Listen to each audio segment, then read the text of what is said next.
Welcome back to the show. I'm so honored you're spending a few minutes with us here today. And I'm excited about today's guest. It's been almost 2 years since we had him on the show. He's one of the most fascinating guests we've had. We've gotten lots of requests to have him back on today's show. It's my honor to have Daniel Carr with us. Daniel retired in 2024 after 2 decades with the Albuquerque Police Department. During his tenure at the department, he earned a master's degree in criminal justice and a law degree.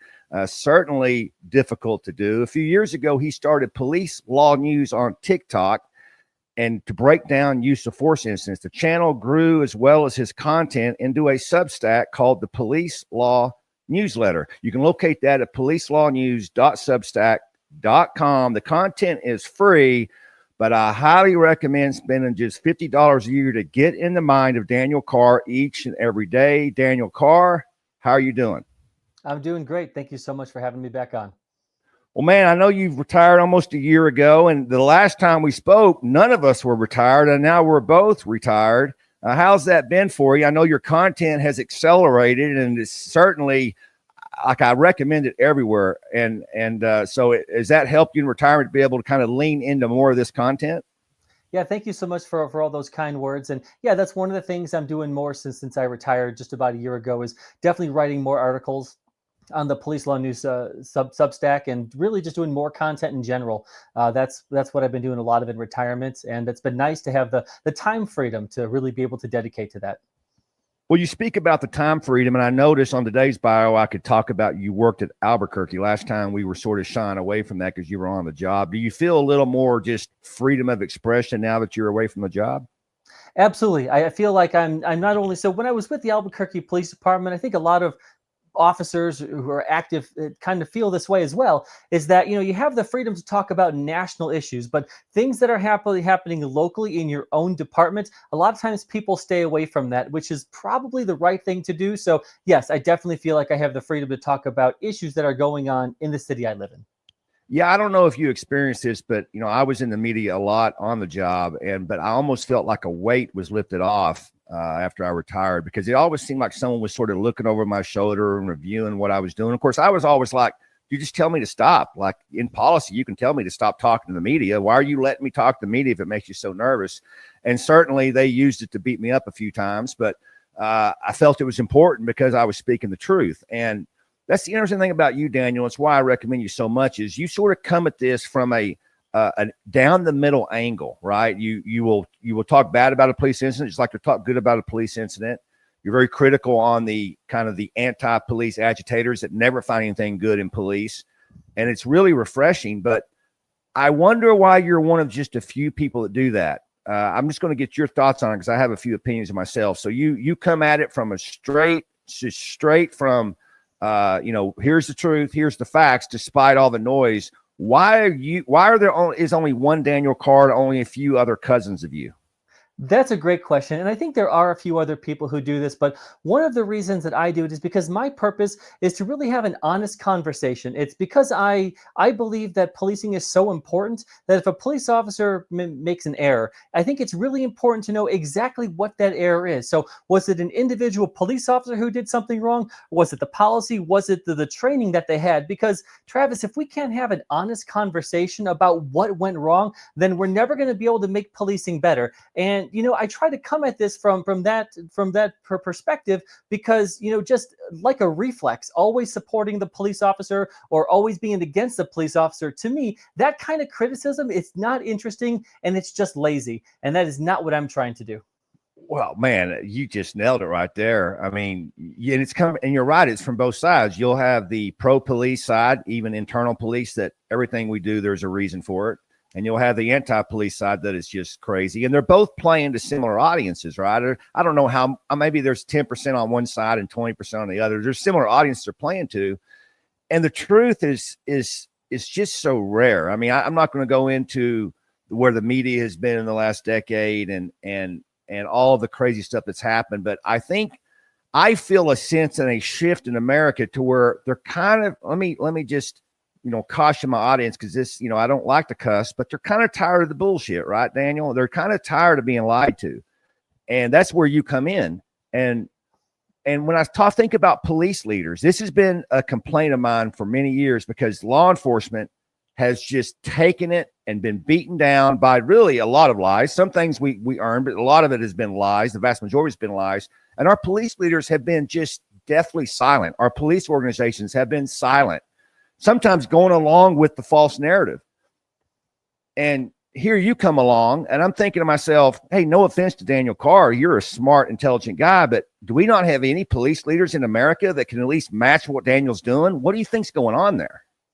What I think is going on there is that there just isn't any incentive for a lot of times for police leaders, to be honest, because kind of like we talked about the last time, if you're a chief of police, you could have great ideas. You could want to be the best leader possible and have all these great ideas for your department. But the mayor or the city council, if you don't do what they want through no fault of your own, that's just the job, they're going to replace you and find someone else who does. So it's like there almost isn't an incentive. And the example that I want to give real quick is, in the Roger Fortson case. So this was the officer-involved shooting of the airman in Florida. So Ben Crump, the civil rights attorney, before the body cam footage became publicly available, Ben Crump said 3 things in the media. He said police officers went to the wrong address. He said they didn't announce themselves, and he said that they forced entry into the apartment. He said those things in the media. As soon as he said that, without seeing any of the body camera video, I made a TikTok immediately, and I said, this doesn't sound right. And then we see the body camera video a couple days later.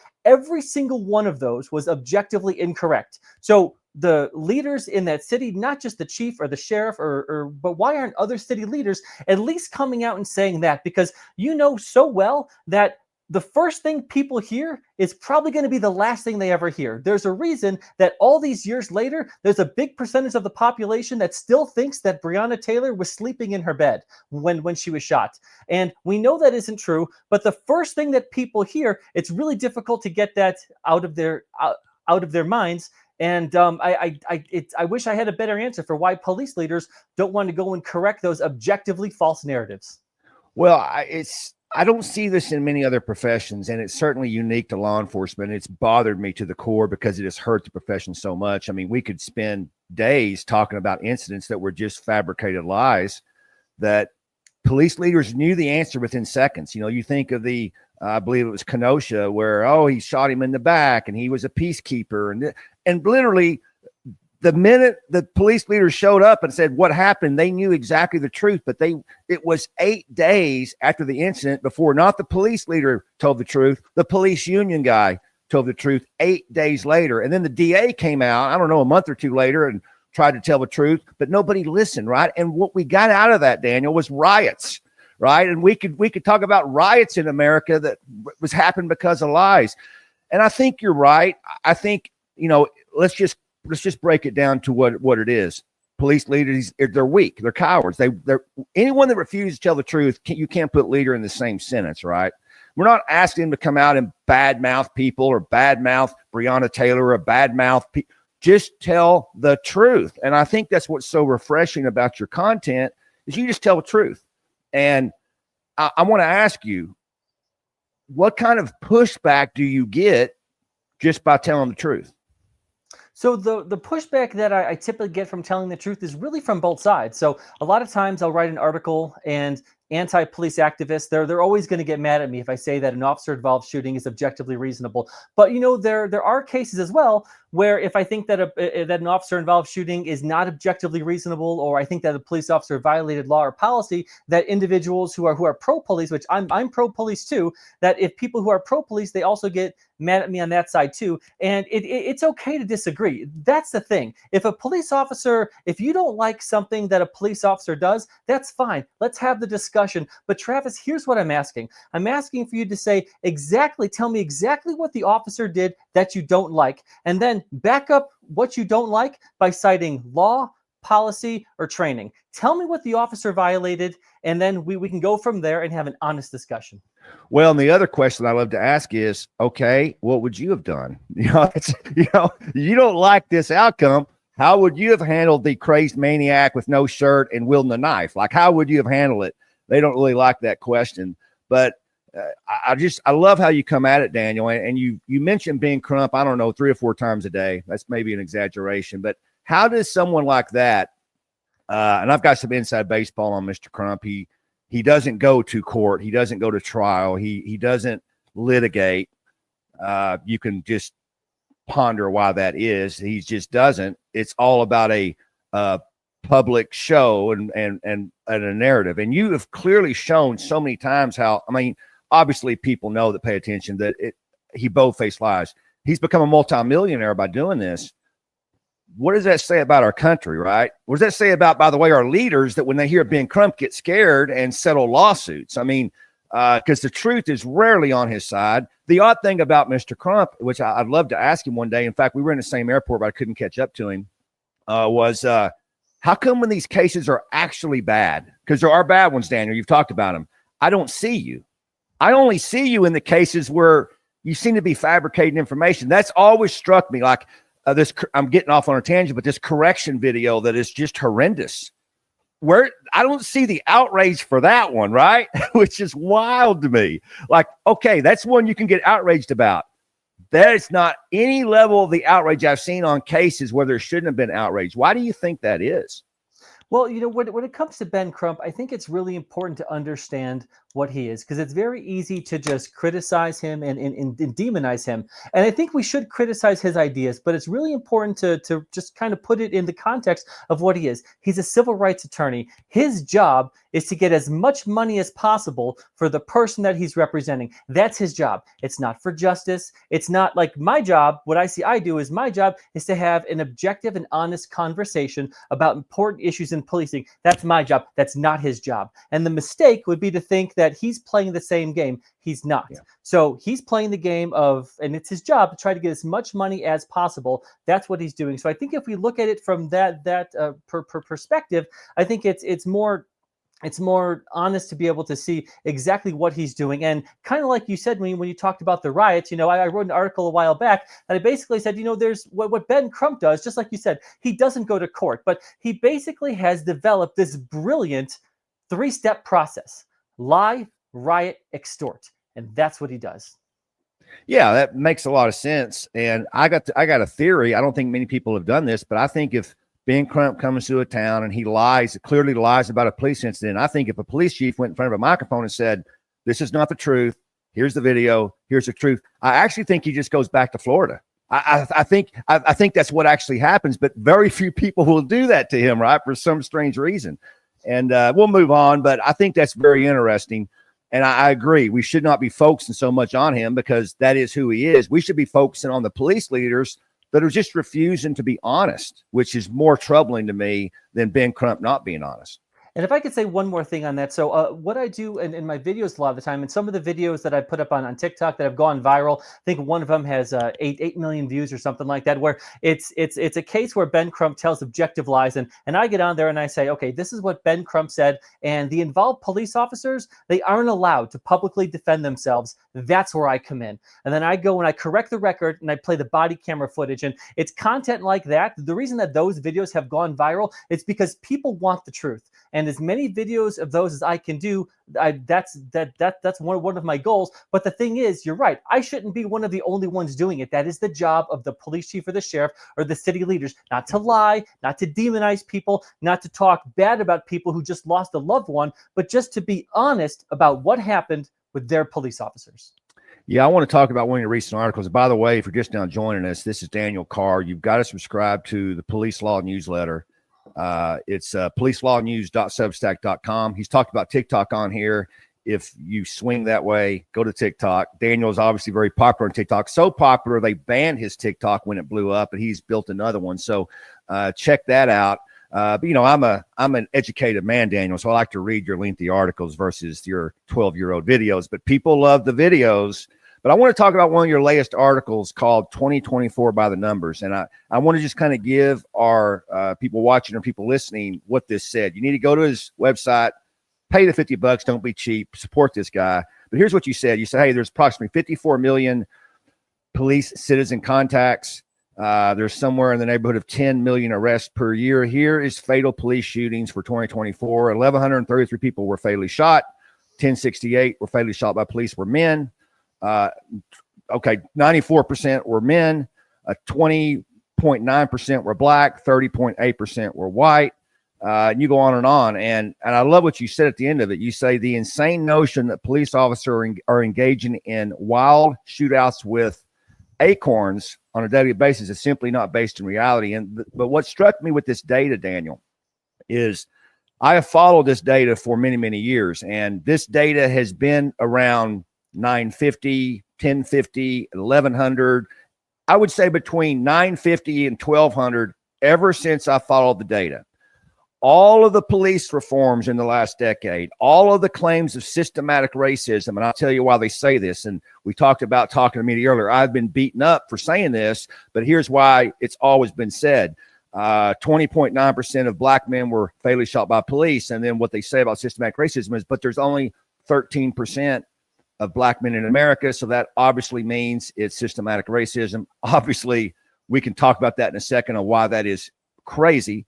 But what I have sensed, Daniel, this data has not changed. I got two questions, actually more than two. This data hasn't changed since all the reforms have happened, and people need to kind of go back and turn their time machine back to 2014, 2013. This is why we made all the changes in policing, because of all these so-called shootings of unarmed people. Why hasn't this changed? Why hasn't the reforms changed the data? And to pair with that question, is anybody looking at the reforms that didn't change the data on whether reforms actually helped?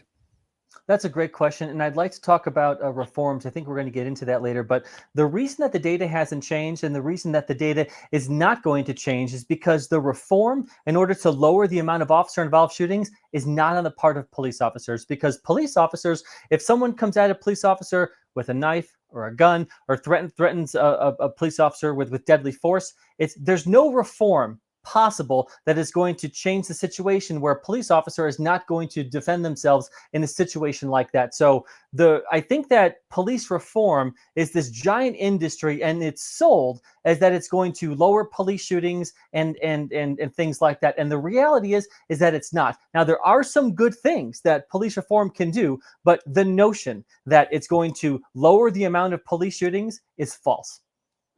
Well, and I think it's preliminary, but I think the case can be made that it's possibly increased police shootings, because as crime goes up in communities, many reforms in many of these urban cities have caused a increase in violent crime. We can debate on why that is. Probably less police activity, less police officers, all that. As crime goes up, police use of force goes up, because that's what use of force is used on, is criminals. And what's your take on that? That the reforms possibly could have created an increase, because this is an increase. This number is higher than, if you on average the last 10 years, this is on the higher end. Yeah, so I think that you're correct when you say that. So a lot of the results of the police reform are that there is a higher crime. And if you look, and if you peel that back a little bit, a lot of times where there's these big police reform efforts, that a lot of the times that the police officers leave those cities because they don't want to be in that environment of a lot of people don't support police. So when you have really just kind of like what I said, when you have cities who defund police, instead of 3 or 4 officers going to a call where someone's armed with a knife, where maybe they can go with a force array where one officer has a taser, one has a beanbag shotgun, and now you have 2 or 3 officers with less lethal options. Well, now you've defunded that police department. What that means, there's less officers on the street. So now you're sending 2 officers there. So the idea that, a police officer is going to be able to use less lethal force, that option becomes less. And so, yeah, I think that absolutely can happen. I don't think that's the intent of a lot of the academics who run these police reform agencies, but I think that's the realistic result of what happens. Yeah, there is a big disconnect between what academia says and what reality says, and we'll get into consent decrees a little bit later. That'll be a fun conversation. But one thing that I always saw over the last decade is, I would talk a lot about this myth of systematic racism. I will have a one-on-one debate with anybody any day about that, because I've studied the data. And a lot of, Roland Fryer and Heather McDonald, a lot of esteemed statisticians and researchers have studied the data, and they agree with me. But man, I have been beaten up through the years whenever I mentioned it. But this is what we're talking about. To say that because police shootings should be exactly along the racial lines in America is saying that crime should be committed along racial lines. And I would submit to you that if crime was dead even among all ethnicities and races, well, yeah, our use of force should be dead even among all ethnicities or races, because that's how force happens. Force is directly correlated to who's committing violent crime. I think that is common sense to people that can get out of their own way. So when you look at the difference and disparity there, you can't just look at it like the number you just said. Oh, it's 20.9. Oh my gosh, it's 13%. You have to then look at, well, what percentage is committing violent crime? And that triggers a lot of people, where it has in the past, by trying to just kind of speak that common sense. But this idea of systematic racism has done a lot of damage in law enforcement because, once again, police leaders have not spoken about it. Because I, for one, if I'm a police leader, I'm going to do everything I can to make sure that's not happening. I'm going to be running my own internal data. I'm going to be putting that out to the public. I did that in certain parts when I worked on the department, and that upset people when I pulled the robbery data and said, well, here's who's committing robberies and here's the use of force on robberies, and whoa, they look very similar. That upset even people inside the police department, oddly enough. So that's obviously not being done. But what I have noticed, Daniel, and this is one of my point I want to get to, is I haven't noticed this pitch of systematic racism at the height that I used to. Maybe I'm wrong, but I mean, I used to be getting beat up about it all the time. I haven't been beaten up about it in a long time. I don't hear this a lot. At one time, Congress had mentioned this word systematic racism over 1,100 times in proposed bills. That's been lowered. What do you think's going on there? Why do you, I don't think it's gone away. Why do you think the noise and, quite frankly, the myth has kind of dissipated for a time? Yeah, great question. So I don't think the answer is that we objectively and honestly won the argument, and now they just agree with us that there isn't any. I agree with that wholeheartedly. Yeah. So I wouldn't take the victory on that. What I think is that it's not politically popular. Defund the police was such a massive failure. Even in places like San Francisco, they've gotten rid of these pro-criminal DAs there. So it's like it's not politically popular anymore. It doesn't do them any good. That's why they're not talking about it. And just to add on to what you said a second ago is, when we were in when it was really in the thick of the systematic racism debate, and the best way that I can explain it, and I wrote this in my article, and not the only one to talk about, is, what I come back with is just, I try to use logic as much as possible. I say, men are 50% of the population, but they are 94% of people who are shot and killed by police. And then I ask people, why do you think that is? I say, do you think that police officers are systematically sexist against men? And of course not. So the obvious answer is, well, men commit over 90% of the violent crime. Therefore, they have more negative interactions with police officers. If you can get people to buy in there, because most people will, then it's very easy to say you have to take that same logic when it comes to race and age. There's a reason that the vast majority of people who are shot and killed by police officers are under 45 years old. Police officers aren't ageist against young people. That's who's putting themselves in situations and committing crime. And using that logic, and then if you can get people to buy in there, which almost everybody does, it's just one step further to say, well, the same is true with race. I'm glad you said that, Dan, because that was actually my next comment. Don't think that because it hasn't been a big topic in the media or the activists that it somehow has disappeared.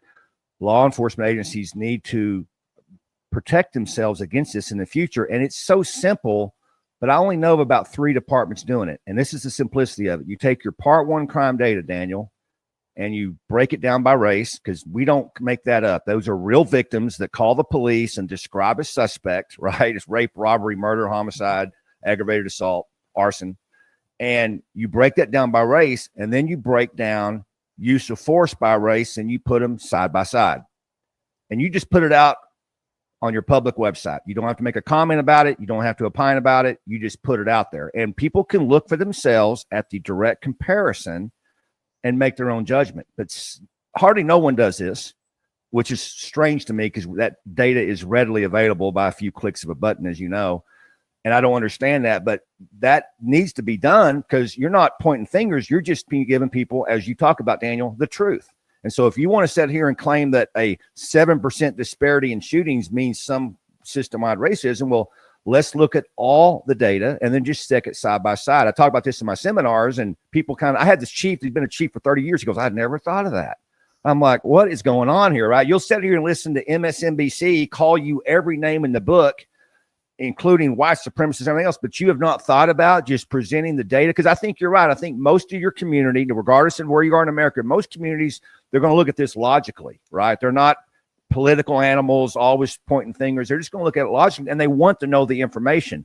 But if all you hear all day, every day is racism, that's going to be your default. So it's very simple to do. Just so few people do it. And that leads me into consent decrees, because this narrative has driven consent decrees across America. And people listen to me know where I stand on this, because I look at the data. I look at what happens before a consent decree happens in a department. I look at what happens after a consent decree happens in a department. Daniel, you were in a department before a consent decree, and you're in a department near the tail end of a consent decree. I'm going to open it up to you, because I think you can speak freely about this now. And just to let our audience know, consent decree is the Department of Justice comes into a department. They say there's allegations against you. Typically, those allegations are coming from a few of the activist groups, and that spurs the DOJ. It's very political. They pick and choose which city they go to. Mainly, it's a liberal city because it's usually a friendly environment for the DOJ. The city usually finances the investigation. Phoenix, for example, has spent well over $10 million on an investigation for the DOJ, which seems crazy to me. And I'm sure Albuquerque spent millions and millions of dollars to help the DOJ say these horrible things about Albuquerque. And the DOJ, this shocker, finds these things that they call a pattern and practice of civil rights violations, constitutional violations. And they put out a summary document, and then they either get the department to agree to let the DOJ impose a consent decree, federally monitor on the department that basically runs the department in a nutshell. Policies, training, it basically starts running the department. Or if the city says, we don't agree with it, the DOJ has the option to take it to court and to actually have to present evidence. Now, very few, if any, I think one department has taken them to court. DOJ has never won one of these in court, to my knowledge. So most departments, for some reason, will just say, okay, we'll do it. But in recent years, there's been a lot pointed out about these, and I'm just interested about your since you have an intimate knowledge about it, Daniel. There's probably only about 100 people in America that have worked day in and day out with consent decrees inside of the police department. Give us your thoughts on Albuquerque, kind of the impact it had, and is Albuquerque better off today than they were a decade ago before a consent decree? So those are a couple different questions. So the first one is Albuquerque better off now than they were before? And that's I'm going to be mixed on that. So one of the reasons is that in the Department of Justice, like you said, came into the city of Albuquerque in 2014. They said there was a pattern and practice of violation of civil rights and excessive force. We had 30 homicides in Albuquerque in 2014. The DOJ was in Albuquerque for 10 years. They just left earlier this year. This year we had 134 homicides. Now, I get crime went up everywhere. I'm not saying that this caused an extra 100 homicides, but that is an unbelievable, in 10 years to jump 100 homicides. Also, we had, I think the year that the DOJ came in, I think we had 15 officer-involved shootings. Of those 15 officer-involved shootings, none of those shootings were ruled illegal or unconstitutional. Remember that. This year, 10 years later, I think we had 15 officer-involved shootings, the same thing. None of these shootings were ruled unconstitutional. So what did the city gain? 10 years, tens of millions of dollars. What did the city gain? And I can tell you what the city of Albuquerque gained from my point of view. And just to be transparent, the last 4 years I was with the department, I worked in Internal Affairs Force Division, where I was a use of force investigator, and I worked in compliance. I was the detective for the Force Review Board, where basically I did the presentations for department and city leaders about use of force cases. So my last 4 years, I really got to see up close this reform process when it comes to use of force. And what I could say is that the practices and procedures that the department now utilizes for investigating use of force is top notch. It's incredible. And if there's a way to get that system that we use to investigate force and how thorough it is, because it should be thorough, how do we get there? Is there a way to get there without the 10 years and the tens of millions of dollars? So the last thing I'm going to say about this, or just one other example, Travis, is that the Department of Justice came in 2014. It wasn't until summer of 2021 that the Albuquerque Police Department had not only a use of force policy that the feds and the DOJ were good with, but that we had a system and investigators to investigate use of force how the DOJ wanted. It was essentially a guessing game for 7.5 years. So cities who are going through it now, like Minneapolis and Phoenix and Louisville, I think. So what these departments are doing and what they should be doing is they should be going to department leaders over at Albuquerque Police and Seattle, some of these other places, and say, hey, what were some of the policies, reforms that worked? What can we do so there's not this guessing game about what the feds want? And again, we can argue about consent decrees, but for cities that are, and for cities and police leaders that are stuck, I think right now there is a way to go from the 10 years that we did down to maybe 2 or 3 years. And if I were a police leader, and again, what happens in the city is way above a commander or even above what a police chief can do. If you're stuck in this, you have to be thinking, okay, how can we make this as quick and painless as possible? Because again, I'll be honest, some of the policies, not all of them, but some of the policies and mostly procedures, they haven't been all bad. They've been good. One other last example I give is we were the first major department in the country to give body cameras to every single patrol police officer, which I love. That was a great thing. But there is a way to do it without 10 years and tens of millions of dollars.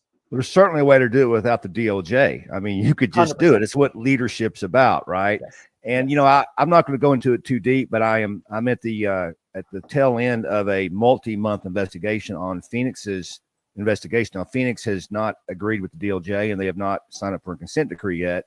But one of the problems Phoenix found was a lot of the things the DOJ said simply wasn't true in a summary report, which is really shocking. And so Phoenix did something interesting. I'm sure you're aware of it, Daniel, is the DOJ usually comes out with a summary report, and they just kind of give you a paragraph on each of these examples, right? And say, oh, this is wrong, this is wrong. For instance, in Albuquerque, they said that all these police shootings were unconstitutional, and that wasn't true. You just told me that wasn't true. And the police shootings actually increased during the consent decree because your violence increased during the consent decree. It's like we're coming full circle. They're talking about that. But what Phoenix did was really interesting is they went and found these examples. I think there was 132 examples that the DOJ said Phoenix was a pattern in practice. Now, let's just stop right there, 132. Phoenix police goes to 2 million calls a year. I mean, this DOJ studied 6 years. We're talking tens of millions of citizen contacts. They found 134 incidents that were constitutional violations, according to them. And I think Phoenix identified about 122 of those. And they put out a website that listed, not a paragraph, it listed body camera footage, administrative documents. So that's what I have been working on and going through, because to me, it's so fascinating. And I got to admit to you, I did not think I would find what I found. I thought there were some shady things, probably with consent decrees, because I've watched these through the years. But I found out of 122 incidents we could identify, I found 4 accurate incidents. The DOJ described 4 of them accurately. Why can I say that and not be biased? I watched the body camera footage and read the reports. The same body camera footage and the same reports the DOJ had access to. But they did a lot of things in those to make them seem bad that weren't bad. And I got to tell you, I'm surprised. I mean, I don't think the Civil Rights Division of the DOJ is probably the best experts in police activity, but a first-year criminal justice student could have analyzed these cases and come to a similar conclusion as what I found, because you just watch the body camera and you read the reports. It's just the truth. Here's what happened. I mean, I'm talking crazy things, Daniel. There's an incident where they said the guy didn't have a knife in his hand. He had a knife in his hand. I mean, I'm talking wild stuff. And why do you think the DOJ thought they could? Because they had to have known. There's no way. And we talk about bias, and I think it's coming from, I agree with you. I don't think they have this intent to just be crazy like this, but I think it comes from an academic bias, because we don't know who writes these DOJ reports. We don't know who investigates them, because if you don't take them to court, they don't reveal them. It's just a generic report. So I don't know who's behind it, but it reads to me like some academic people that have never, ever, been in a police car, because it's just so strange the way it's written. I won't even go into the other things I found, but it's wild. I feel I did a few videos on it. But why did you think the DOJ thought this could happen, because I'm going to be honest with you. Phoenix Police is a large department and millions of calls. There probably was 100 or so incidents that were bad. There probably was. That's not the incidents the DOJ picked. And so I'm really confused by it. I just want to hear your thoughts and we'll move on. Yeah, I think one of the reasons that they do it is, first of all, I think it's because they don't necessarily know. So I don't think that the Civil Rights Division. So just really quick, what you said is, in a police department that's that big, the idea that there's not 100 use of force problematic incidents a year, at least violations of policy, we know that there are, because it would be impossible for there not to be. So I don't think that the Civil Rights Division is sitting there and saying, you know what, we have these 100 cases that we know are problematic, but we're actually going to talk about these instead. I don't think they're doing that. So I don't think they know. They don't have a Travis Yates or a Daniel Carr on their staff to really kind of do like a final review of these cases. I think that's part of it. And one of the ways that I can say is that they just don't know is an example I can use from my agency, which actually happened. And when it happened, all of us in the use of force division were just screaming how crazy this was. They said that we were not only shooting too many people, even though all the shootings were legal, not only were we shooting too many people, but we were using the taser too much. So they made the taser policy more restrictive. They made it more which difficult. causes more shootings. They made it more difficult by policy for police officers to utilize tasers. And we're sitting there in that use of force office, and we had 2 officer involved shootings come through where these should have been tasings. It should have been tasings. And the reason that they weren't tasings is because had the officer utilized a taser, it would have been against policy and the officers looking at days off. So again, they don't have bad intent, but they have bad ideas. And some of their bad ideas, by saying that officers shouldn't utilize tasers as much either, that causes more officer-involved shootings. I have specific examples of that. And I think that's what it is. Yeah, I kind of came to the conclusion that I was dealing with, that these people didn't have bad intent. They were just not smart in this area when I continue to see them abuse what Miranda was or wasn't. They kept saying that they were violating Miranda rights when that's about as clear case law as you can get, custodial interrogation. And they were talking about people that weren't in custody, that were, like, are you watching TV movies? What's going on here? How do you not do a Google search on what Miranda is? And so they just clearly didn't understand that. And the Fourth Amendment was a whole nother debacle. So I think I'm with you, Daniel. I would love to help them if they can be helped. But at this point, the odd thing is about the DOJ is in other areas of DOJ, they actually can do a pretty good job of looking at police departments. The Civil Rights Division, clearly, when I read some of these reports, because it's not just Phoenix, the Louisville chief is on record saying none of this was true, which is wild to me, right? So anyway, man, I appreciate your insight into that. Very few people that have been inside are willing to speak about it, but I think we all want better professional police. If the DOJ Civil Rights Division had the answer, we'd be singing their praises. But I think clearly the data is out. There has to be a different way. I personally would love police leaders to lead and to make departments great. And I think you probably feel the same way, Daniel. So a couple more questions, man. I appreciate you. The first time we talked, I'm trying to remember, but obviously the Chauvin trial was either just wrapping up or had been done, or anyway, we had certain information on the Derek Chauvin and the Minneapolis deal. A lot of information has come out since the trial, which is crazy to me. How come this information wasn't out for a man's trial, right? Have you wavered at all on what happened there? I don't want to relitigate all of this, but it's certainly troubling to me that a lot of this information seemed to have been hidden from the public and from the jury when that trial happened. What's your thoughts on that? Yeah, so my thoughts on that are, I think they have evolved over the years, the more information that came out. And I've been at this stage for a while, is that the 3 officers let's start with them, the 3 officers who weren't Derek Chauvin, the idea that they were prosecuted or charged with anything is absolutely insane. I do not think any of those officers committed a crime.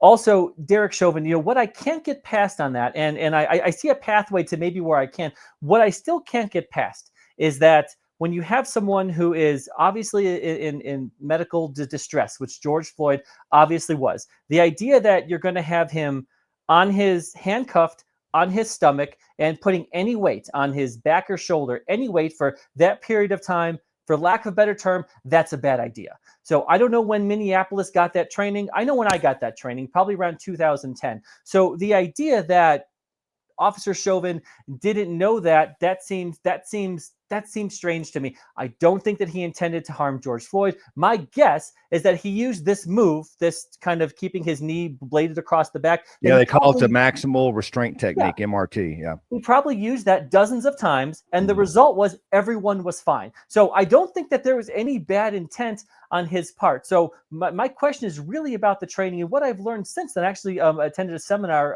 in my last year where Derek Chauvin's defense attorney, Eric Nelson, he was one of the speakers. And, one of the things that he talked about, he says, what Derek Chauvin did in that case, having his knee in that way, that was trained. That was true. They actually trained him to do that. And that wasn't what's crazy is they have photographs of the training. Yes. Right. They have photographs of this being trained.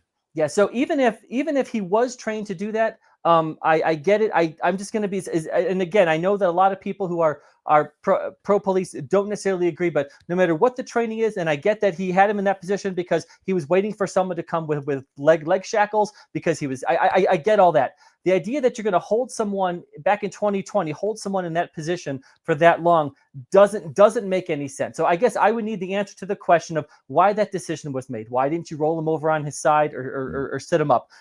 Now, again, I don't, even if I can tell you, I don't think that was the correct thing. So that's probably a violation of policy. Do I think that's criminal? I don't. I think it's up in the air whether or not that's criminal. Is it 20 years in jail criminal? Absolutely not. And I do not think that Derek Chauvin got a fair trial. Yeah, and that's why I love you, Daniel, because you just come straight down the middle of with all the information.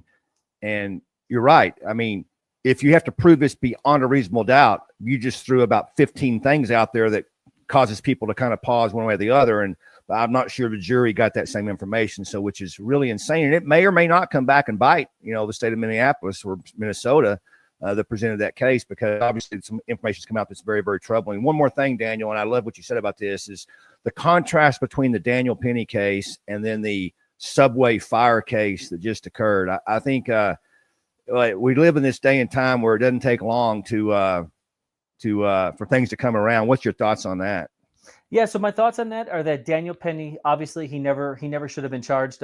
When this happened, I said, this is really a barometer to see where society is. That are we gonna go with prosecuting someone like Daniel Penny, who was just objectively trying to save people and protect people from being murdered or harmed by someone like Jordan Neely? And that was kind of a barometer of where society is. And the fact that he was found not guilty, I think we won on that one. Now, he never should have been prosecuted in the first place. And then when it comes to that subway fire case, this is one of the things where I have disagreement with people, especially people who are pro-police, because they think that police officers should have done more. And here's the thing: I'm not disagreeing that the officers should have done more. I'm just saying that it's my opinion that if you want police officers to do more, or let me just frame it the way I did before. If you don't like something that a police officer did, and we all saw the video of the police officer standing there on his radio while the woman is burning alive. If you don't like what the police officer did, then fine, let's have the discussion. Point to law, policy, or training that the officer violated. Because if you look at it under that, under that view, the chief of police said the officers did everything they were supposed to do. They got on the radio and they got fire extinguishers, and that's how they put her out. So if we want police officers to do something different, great. We have to give them training and equipment to be able to do it. Because a lot of times, Travis, when we have a situation where we can objectively say, hey, I don't like what the cop did, but the cop didn't violate law, policy, or training. If that's where you find yourself, very often the problem is much higher on the food chain. Yeah. Excellent take. Daniel, I can't thank you enough, man.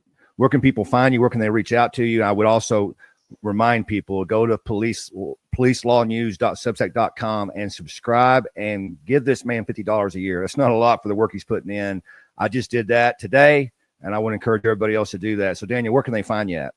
Well, first of all, it was an honor to be on. Thank you so much for the kind words. And you could find me. I'm on X, YouTube, just about every other social media channel. You could find me everywhere at Police Law News. Daniel Carr, it's been an honor. It's been a privilege. Thank you for being here. And if you've been watching and you've been listening, just remember, lead on and stay courageous.